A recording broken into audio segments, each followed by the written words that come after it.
Hello and welcome back to Talking Siege, episode number 56 here tonight, and we certainly have a lot to talk about with all the events that have been going on the weekend, all the announcements that have been happening recently for Rainbow Six at the Raleigh Major, and yeah, I mean, we may as well get stuck into it. For those of you who are new here to the channel, whether you're watching on Twitch, YouTube, or perhaps you're listening later to one of the podcasting platforms. This is Talking Siege. We are a weekly show where we talk about all of the upcoming and recent game news related to Rainbow Six Siege.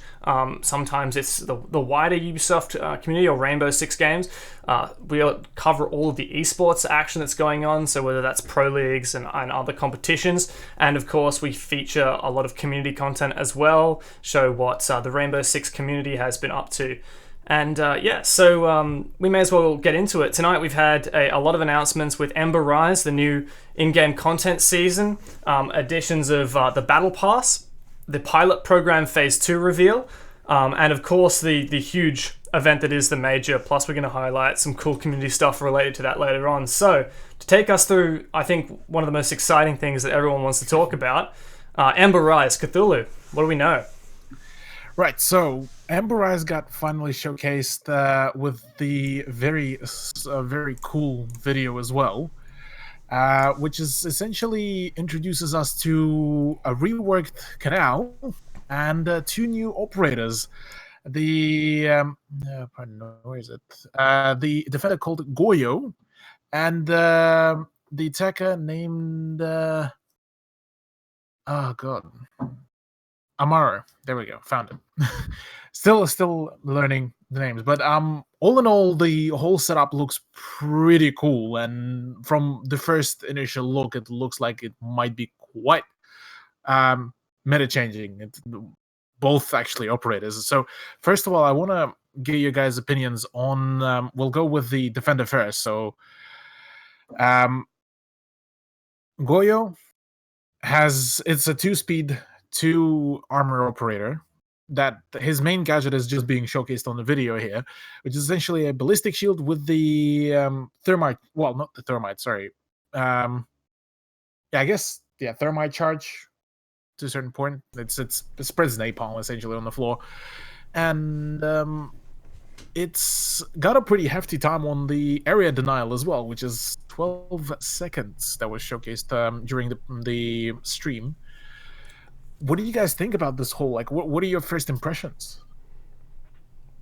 Well, he looks certainly powerful. I remember one of the things that they were saying in the developer panel at the Raleigh Major where they announced all this stuff is that he's quite versatile in the fact that he can be, 2-speed, 2 armor, so he can be a roamer, as well as, of course, I think what most people come to mind with his utility and his loadout, an anchor as well. So yeah, quite versatile. 2 very powerful primary weapons, which I don't think you mentioned. The Vector 45, which is Mira's weapon, and also the TCSG 12, which is the slug shotgun that Cade has. So hugely powerful arsenal there. On top of 3 shields with these explosive effects. Almost, he actually reminds me the most of Smoke, because it's that kind of area denial facet that we see. As soon as that shield has exploded, you can't walk in that area. Very similar to throwing a toxic canister.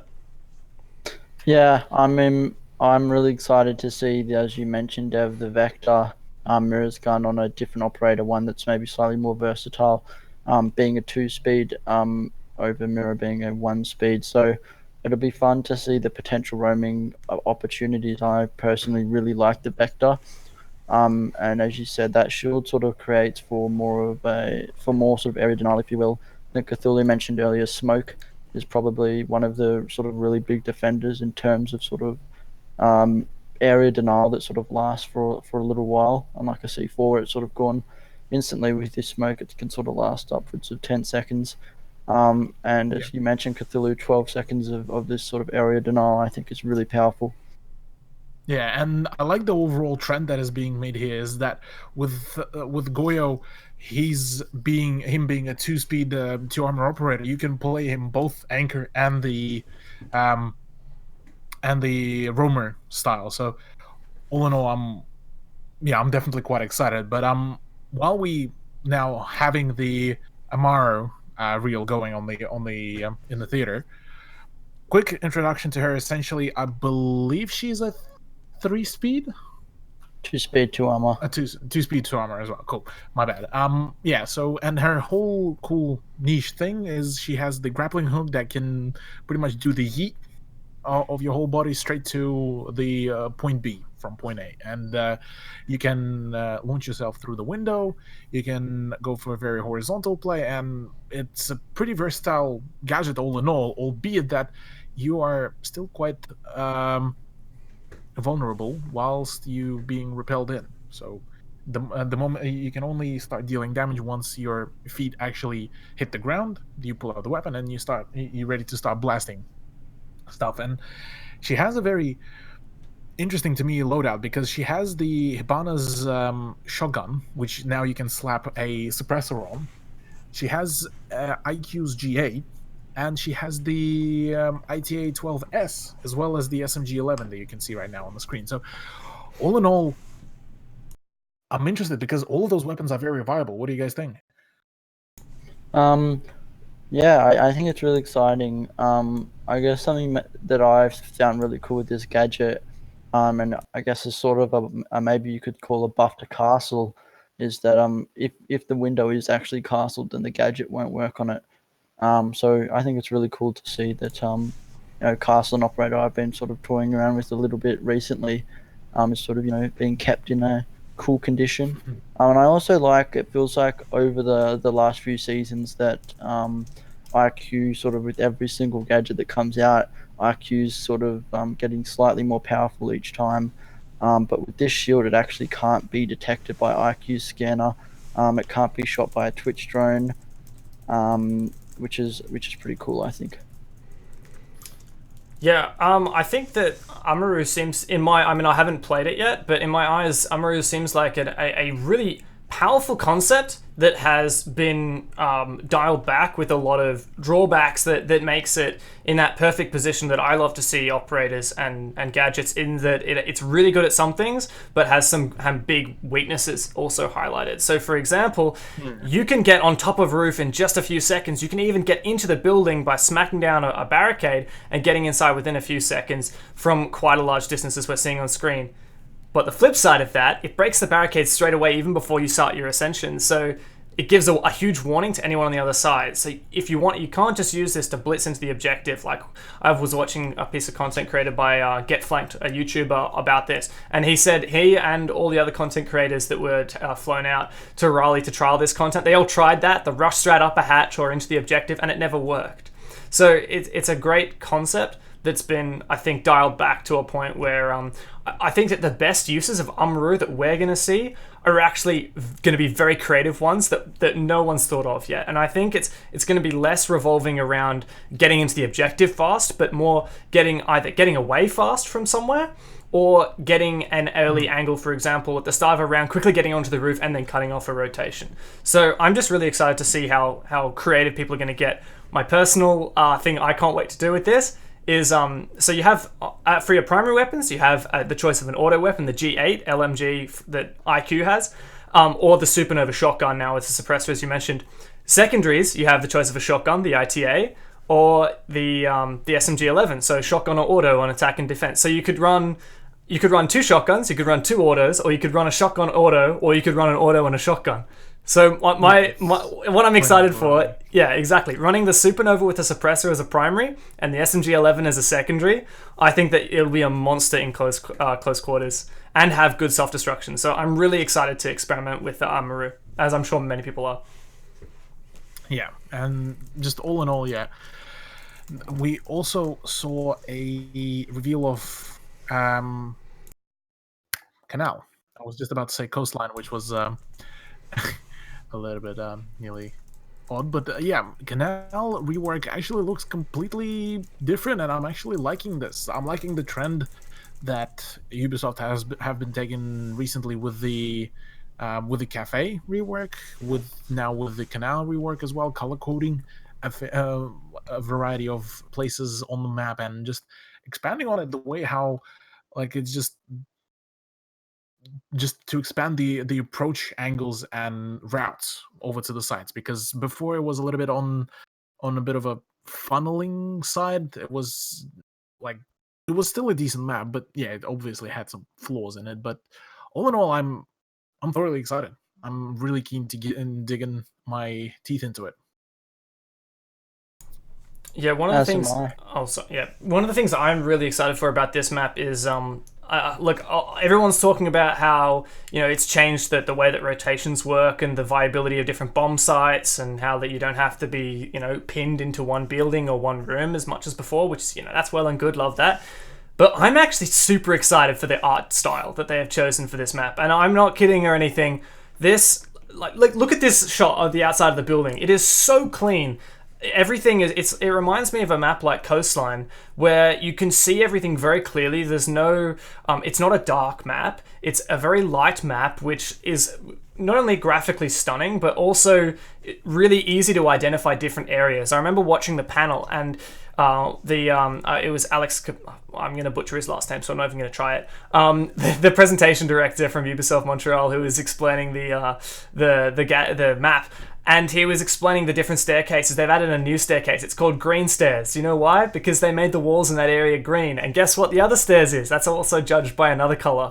And it just makes it so easy to identify different elements. Like, you think about the maps and the locations in different maps where it's so easy and everyone knows what you're talking about. I think of places like Yellow Stairs on Consulate. Everyone knows that's Yellow Stairs. White Stairs on Cafe.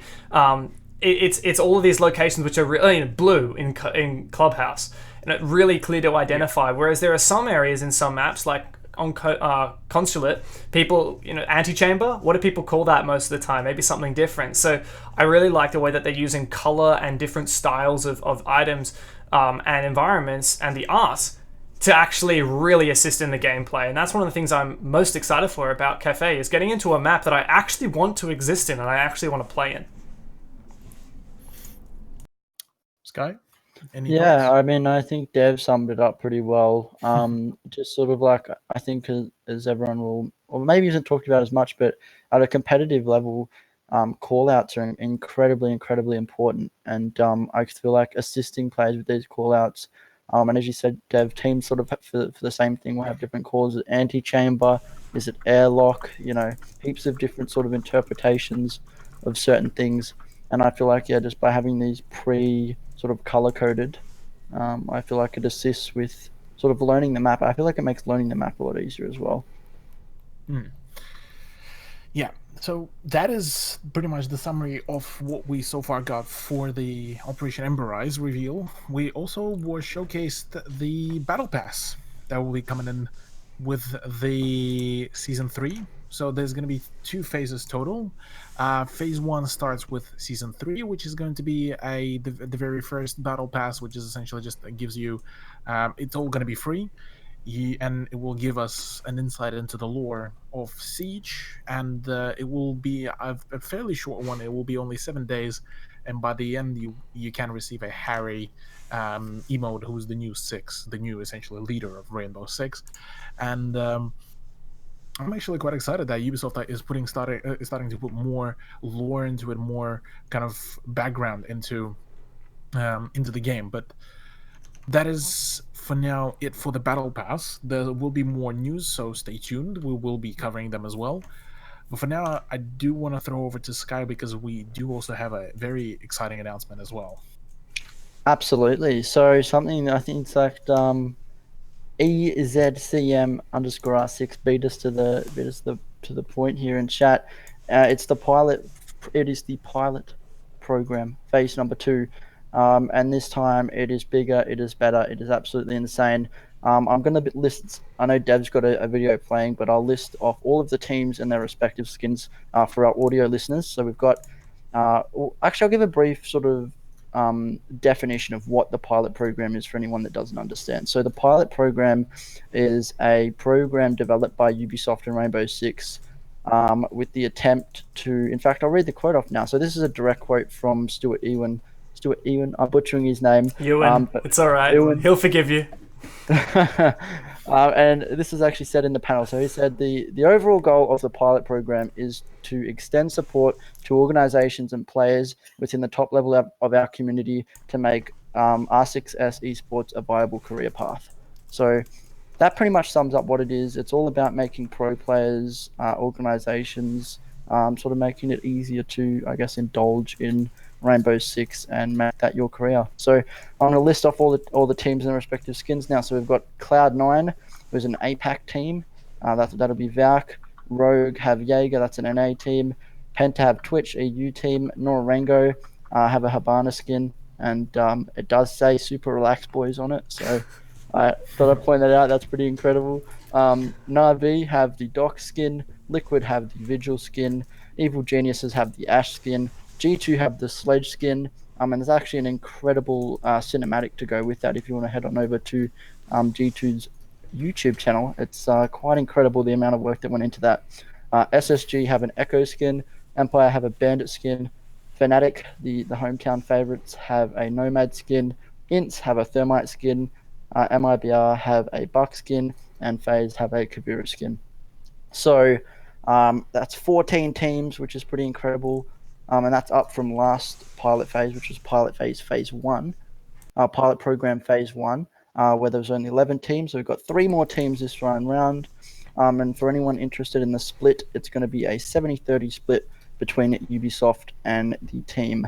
So all around this pilot phase, this pilot program, phase 2, is bigger and better in almost every way. And I can't wait to open my wallet and buy every single one of these skins. I'm right with you. I've been so excited for pilot program for so long. Like when Stuart posted the news page on the Ubisoft website saying it was taking expressions of interest for the pilot program, and I read through the entire. It was a very long news article. It was detailing all of the information that was required for organizations to apply to be part of the pilot program, and it was a rigorous process. And it was so exciting. As soon as I read that, I thought this is going to be so good for all of these teams that get into this program are going to be teams that well deserve it. So I read that, and I've been excited ever since. And then I heard which operators were which teams, and oh my god. Valkyrie and Hibana are 2 of my favorite operators. They are my 2 most played operators, and they're the 2 out of 3 of the APAC teams, which is super exciting. Norango, the Japanese team on Hibana, the Japanese operator, couldn't get any more perfect, and I can't wait to be repping. I'm probably going to buy every single one of these skins. I can't be waiting to rep my esports I'm not quite sure what the word I was looking for there. I was going to say fanatic, but then I don't know. It's a bit too far. Anyway, can't wait to rep that in game. Yeah. I'd go probably the Echo skin looks real nice. So probably it's going to be for me Echo, Bandit, Sledge, and Nomad, like the 4 must-haves. But Sky's, then I would cash out on the rest. Sky's definitely going to get Sky's definitely going to get the space station one, isn't that right, Sky? You're going to have to play Echo now. Shut up. The final. Hey, you got to the quarters. It's all right. You got to the quarters. We'll take it. Really all right. We'll take what we can get. So for those who weren't here last week, Sky called that Space Station was going to win the whole event, and look, after they came out group stages 2-0, I'll say I was it. Yeah, it was like how it was happening. Who knows? Sky the Prophet? Maybe not. All right. Anyway, moving on. We are going to head over to Mr. Esportsman Dev Marder for the 6 Major Rally, this event that you may have heard of. Maybe not. So I was already digging into it a little bit before when I mentioned the space station results, but yeah, it's been a crazy event. The group stage was super intense, and I know that some people might say, it was expected, it was G2 Empire in the final, that's what we expected. But I would argue the point that this event was far from expected in so many different ways. There's a little bit of an overview of the group stage on your screen at the moment for our video viewers or live stream viewers. All of the green dots are match wins, and all of the red dots are match losses.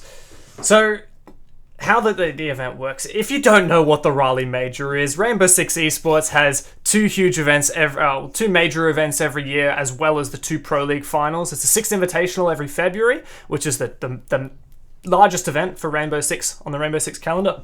Pardon me. And then the Major, which happens 6 months later, and that's what this is. It was in Raleigh, North Carolina, United States.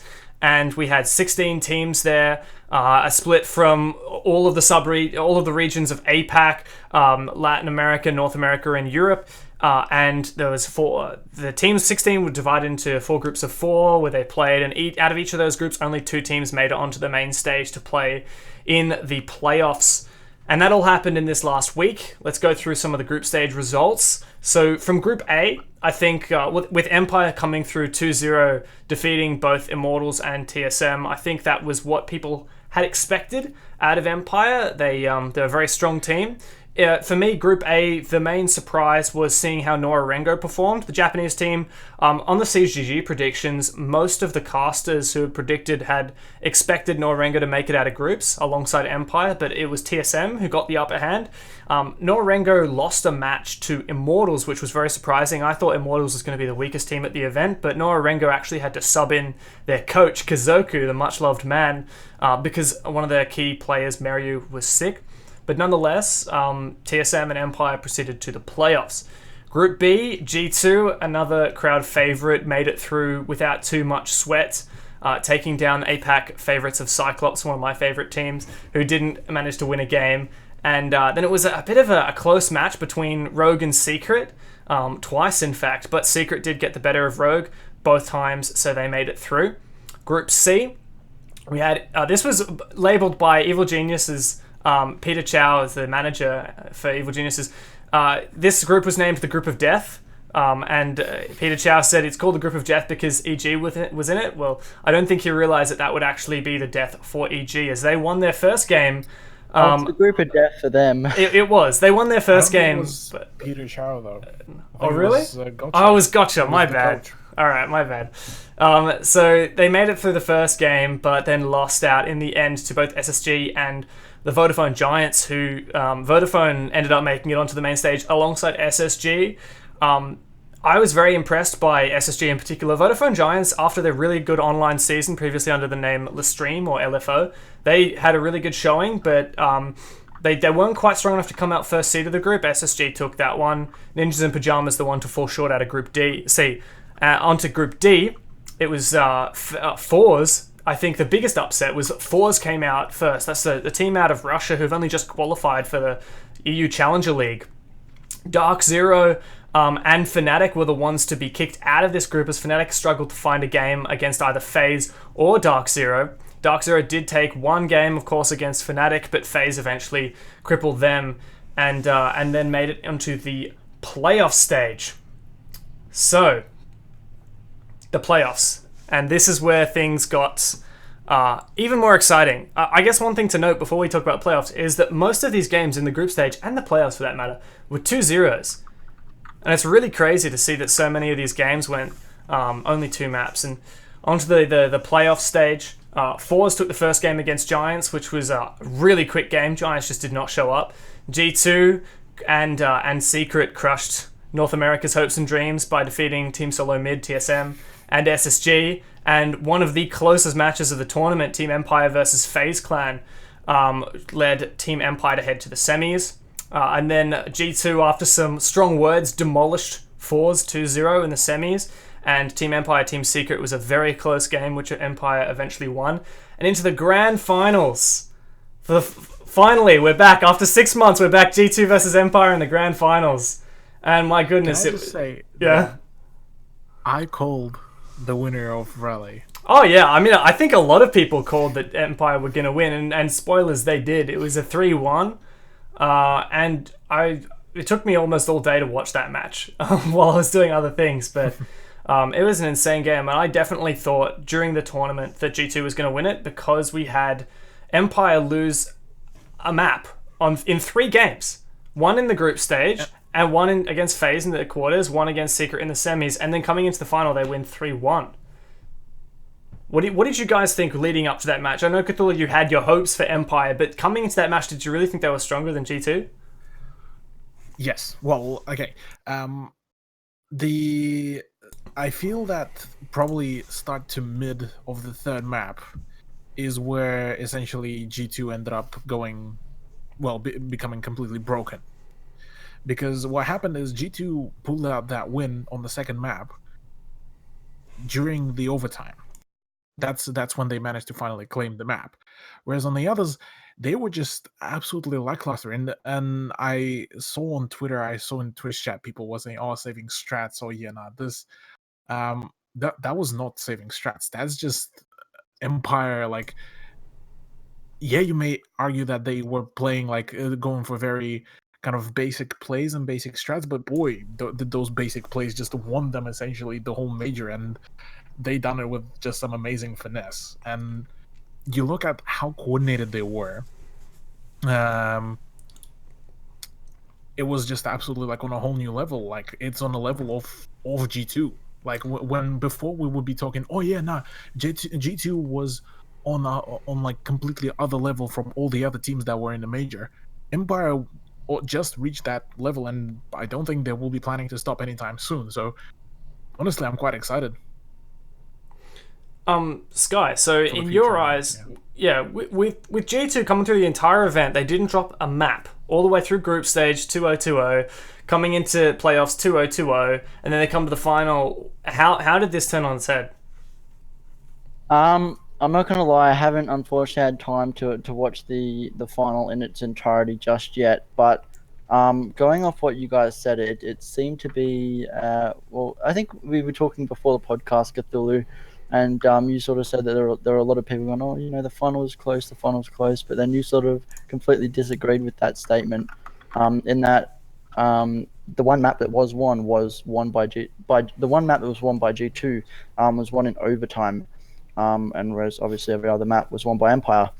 And I recall watching an interview with Pengu, and he asked for one thing, and he didn't get it. He didn't even ask. He didn't even ask for the victory royale. He simply asked. He said he wanted 4 or 5 map. He wanted a 4 or 5 map series, and he didn't even get that.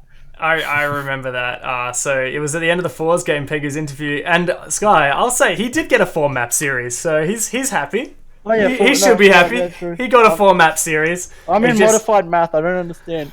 He got a 4 map series. It just went the wrong direction for him, I think. Yeah. That was a huge surprise. An insight I found really interesting was when Kajeka in the after the final on stage talking to Golden Boy, he said, "We knew we'd won after Cafe. After they won Cafe, we knew that we were going to take the series." And that's because, I mean, if you take a step back and look at it, in a best of 5, each team only gets to ban one map. One map, that's it, and then you have to pick. Everything else is going to be on the table. So Empire bans out Villa, which is just their no-go map. So everything else is available to G2, right? And their first map pick, they pick Cafe, which Kajeka said, one of G2's strongest maps, one of Empire's weakest maps. And it's very similar to what you were saying, Cthulhu. Kajeka himself said, as soon as we had to push them 8-6, as soon as we saw 8-6 on Cafe, we thought we're going to win this series. If they had to fight that hard just to get that win on that map, then Empire, I think he said we're gonna destroy them on the rest of the maps or something like that. Yeah, and they did. That's exactly what happened. Yeah, exactly. I'm sorry. For any people that are in chat that are preferring G2 to win over Empire, I'm very sorry, but it's a proud moment for me.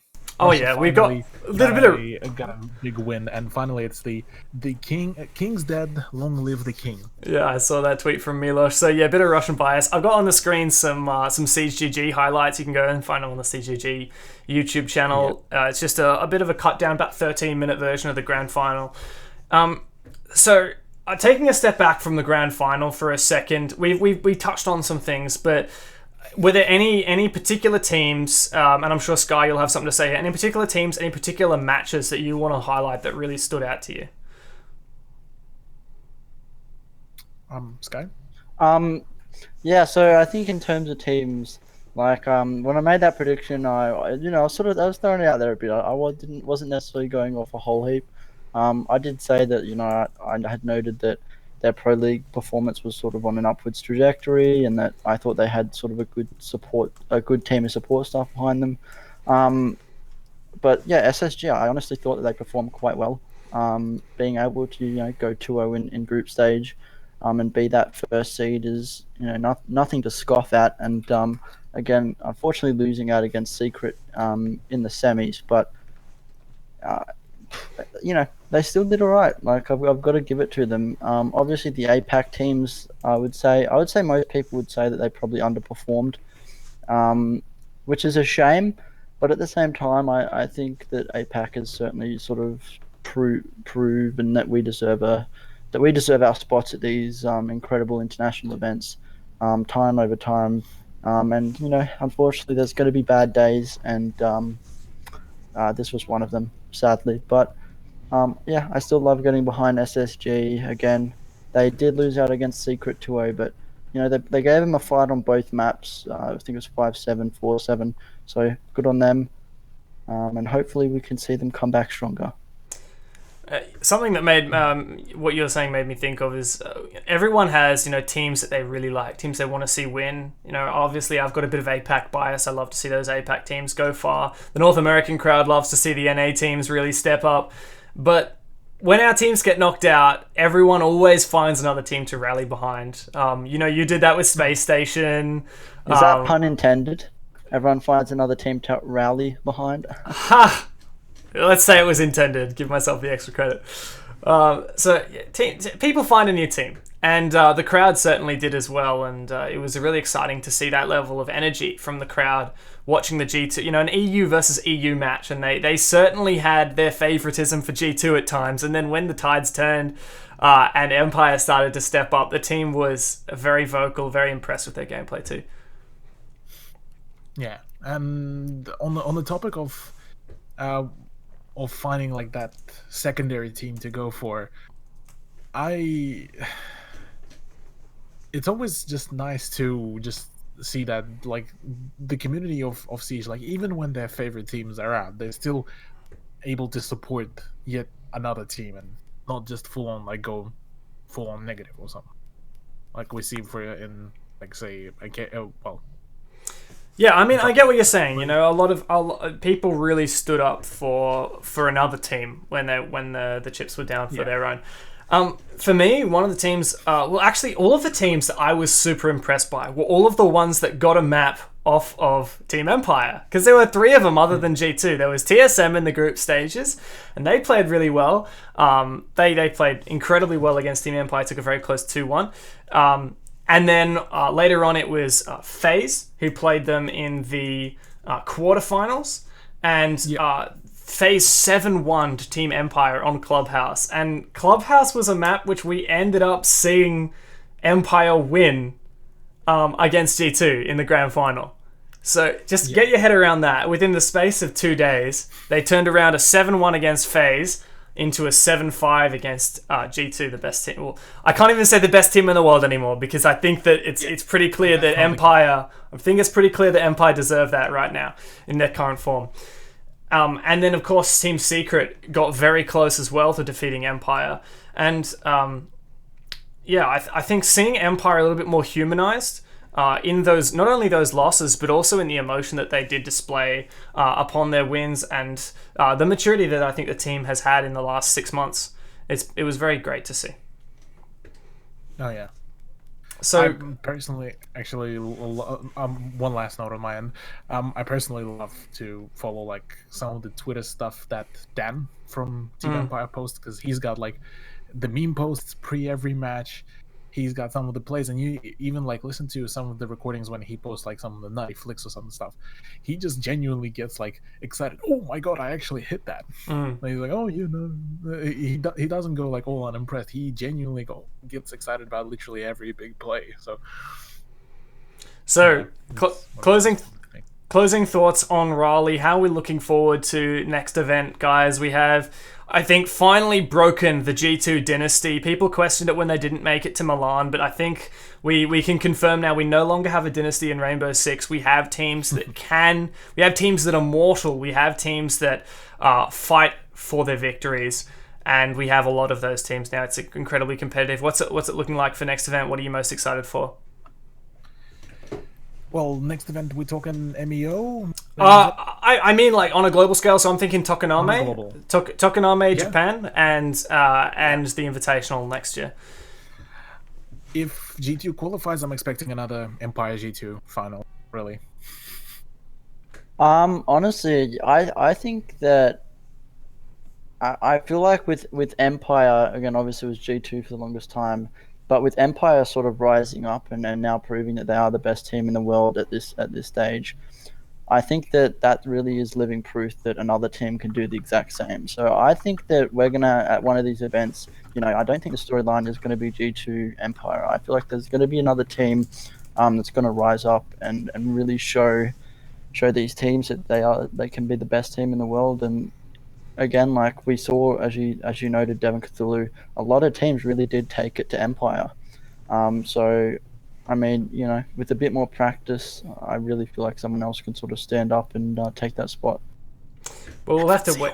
FNC win? Alright, I'm happy to get behind some ANZ bias anytime.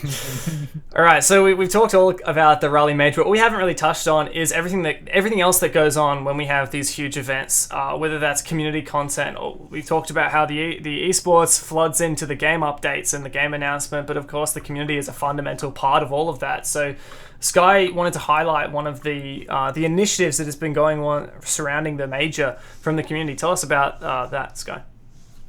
Absolutely. So the Prisma Major Fantasy League is a community-based project. It's taking place majoritively through Twitter, and Candor, who is a graphic designer in the community, is one of the sort of, I guess, owners of it, if you will, and he's a really cool guy. So yeah, some of your favorite community members are participating in this, and as it says in their Twitter bio, this is sort of seen as in the concept testing phase. So this event was sort of used as a test, if you will, to see if something like this could be sustainable within the Rainbow Six esports scene. And I personally think it's been a success, with many community members being involved in it. Dev is actually one of them. So I'll be looking to get your sort of take on it in a second. And yeah, so I guess this is sort of where I'm maybe interested to. Yeah, I'll hear your take now, Dev, because these sort of fantasy leagues are something that's always intrigued me, but I've never really fully understood how it works. So maybe you could sort of talk of your experience. I'm probably one of the worst people to ask if you wanted to know how the fantasy system works, because I have never done fantasy before this. Football fantasy, any kind of sporting fantasy whatsoever. When Candor messaged me, I said the first thing I said was, "Okay, that sounds really cool, and I'm keen to get involved, but you're gonna have to explain to me how it works because I've never done this before. I know absolutely nothing." Fortunately for me, the guys running it really know what they're doing, and they also would message me every time I hadn't filled in my roster to remind me to do it. They're really good guys. They have the system worked out. So basically what you're looking at is a system where every single player from every team at the major is given ratings, given scorings based on their statistics at the event. So you might have seen Siege GG's statistics after pretty much every major esports match that happens in Rainbow Six, where they show the players kills, deaths, trades, survivor rates, all these advanced statistics as well that I won't go into, and that all feeds into these player ratings that is developed for Prisma. Each person participating in the fantasy, so myself included, creates a team, and then you add players to your roster, and each of those players get rated based on their stats, and then based on, for example, I would pick my players for day one of the playoffs, and then the players would perform, and then based on their statistics, my team would get a score for that play day. And I did really poorly. I was one of the WOTs, which means worst of all time, which is I'm proud of, because I picked with my heart, not with my head. I just picked all the APAC players most of the time, and so yeah, it's a really cool system where you get different individuals can construct their teams, get to support players that they like, or maybe do some advanced predictions about which players they reckon are going to perform, and then you actually get a match result based on that. So yeah, it was really cool, and it's great. It's a great way to highlight, I think, different players that have actually performed in the game as well, because you think, okay, that's a player I want on my team. Yeah, it's a great way to involve the community in general. Yeah, I like it definitely. Yeah, participate. I think you've summarized it pretty well there, and as you said, Dev, people might have heard of this sort of fantasy league stuff from football or other sports. So I think it's really cool to have something like this in Rainbow Six. Sort of just, allowing community members, if this is something I want to participate in. And again, obviously Project Prisma is in its early stages, but we can sort of hope that it'll grow into the future, and sort of more people can get involved on a more sort of wide scale base. So it'd be cool to see if that is going to occur in the future. Nevertheless, we're going to move on to the community host top picks of the week. If you guys don't know what this is pretty much each one of us hosts, myself, Cthulhu, and Dev Marta, each week get to pick one thing from the Rainbow Six universe, whether that be through Twitter, Reddit, Rainbow6.com, pretty much anything that we thought was cool, and we get to showcase it to you guys. So first up, we have got Cthulhu. Yeah, so I ended up going with a clip that was made during the celebrity show matches, and it was of Russian Badger essentially while wearing the Tachanka helmet. Right before getting onto the turret, tilts his head, gets the visor on, gets on the turret, ready to blast off. Unfortunately, doesn't really land a whole lot of shots, but it was just in general looked very epic. You want me to play it for them with Yes, audio? please. Yes. All right, with Please. audio, guys. With audio. Do my immersion right now, all-time high. Oh, he flipped the helmet. Oh my God! Let's hear it. Oh! Please, just one. Take the door. Just one. Do it. No. Right now. Well, it's a bit anticlimactic. It is. Still, it's just the way how he just like with finesse, just like let me real quick. Time to get serious. It's a big immersion moment, right? Yeah, That's a big immersion. the way to really feel like you actually can only see through the slits, fully immersed. I love it. It's actually quite impossible to actually see Yeah. a big angle from there. I've wore it once, and my goodness, you cannot see a whole lot. I can imagine. My host pick of the week is going to be a photo of the Rainbow Six cosplayers at the Rally Major in front of the Acer Predator booth. Again, just showcasing this awesome community. It's just incredible how many cosplays there are, all showcasing their art. And again, I've said this many weeks, on almost every week, I think, but it's such an incredible thing to sort of see people come together. And it's sort of, the cosplaying community seems to be really supportive of one another.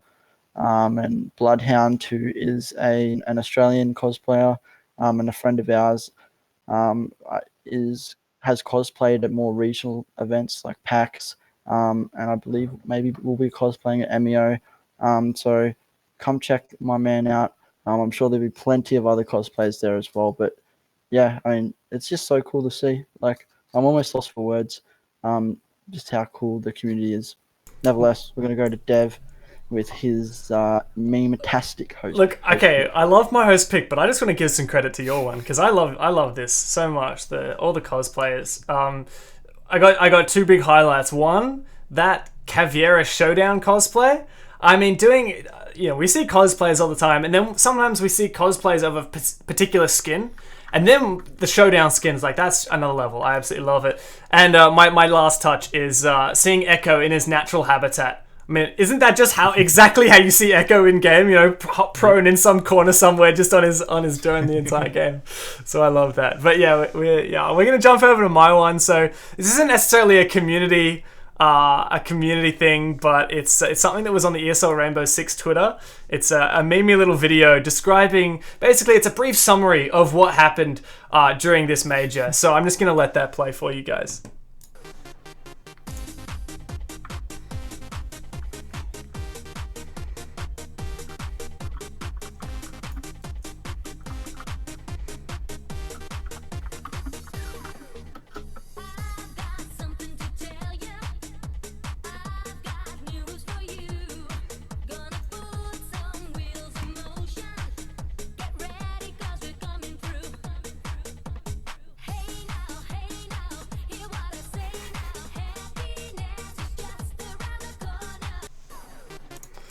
Yeah, I don't know if I need to say anything. That's it. Thanks for watching Talking Siege, guys. I think it speaks for itself. That was every now and then you see something and you got your phone out and you read something and you're just scrolling through and then you just see something that makes you smile to yourself. And today this was it for me. So yeah, I just had to share that moment with you guys. But yeah, that's pretty much all we've had. It's been an absolutely bonkers week with all of the stuff that's going on. And I personally cannot wait for Ember Rise, for the pilot program, for the Battle Pass, for an opportunity to try to grind the game for new stuff. What is? Let me give one takeaway. What is the thing you are most looking forward to, guys? Ember Rising. The Battle Pass. Yeah? All right, I'll take it. So, for those of you who don't know, the TTS, the Technical Test Server, will be available very, very shortly. So, Ember Rise, Year 4 Season 3, new DLC content, the 2 new operators, Goyo, Amaru, and of course the Canal rework will be available to play and test for yourself on the test server very shortly. I can't say exactly what time yet, but I'm expecting it should be within the next 12 hours. So make sure you keep your eye on that. You'll need to download the update to your PC and then jump on. I'm definitely going to be spending a lot of my week on that, for research purposes. So yeah.